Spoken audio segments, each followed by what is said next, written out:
Within the United States, we estimate that up to 88% of adults are insulin resistant. This is the single most common health problem worldwide. What creates a resistance to this very molecule of insulin? The typical global diet consumes almost 70% of all of its calories from carbohydrates. The average person is spending every waking moment and even several hours into their non-waking moments in a state of elevated insulin. In other words, why has it become the most common, most prevalent metabolic problem, overall problem worldwide? It's because of how we eat.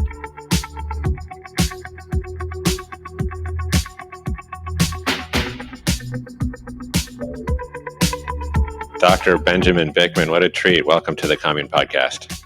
Yeah, hey, Jeff, thanks so much for the invitation. Yeah, I've been looking forward to it. So I recently finished your book, which is just masterfully constructed, Why We Get Sick.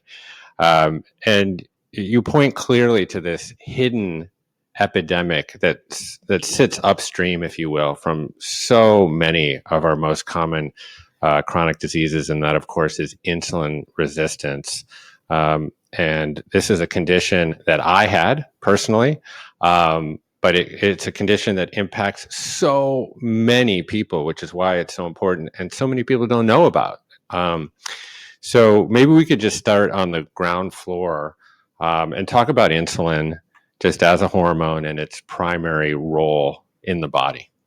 Yeah, right. And in fact, that's a nice place to start because I sometimes am concerned that I give the impression of insulin just being a villain, that it is this monolithic evil in the body. And that of course, is not true. It is absolutely a hormone essential to life. And the absence of insulin is a death sentence over the matter of generally a few weeks. In other words, an untreated type 1 diabetic will die. So insulin's thematic effect is to promote the growth of a cell. Which is, of course, we can see why that would be so important. We need cells to grow. But never-ending growth, of course, is cancer. So we need cells to know when to not grow or when to stop growing, when to die. Insulin doesn't want to have any of those effects. It only wants growth.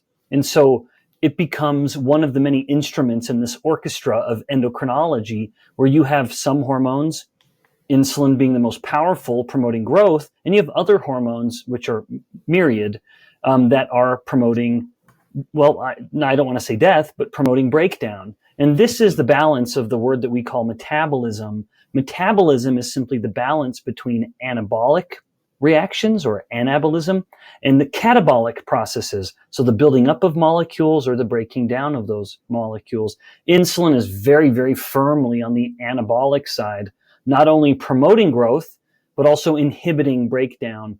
And one of the reasons it's important to appreciate insulin's effects is that it's one of the few hormones that affect every single cell of the body. And I mean that literally.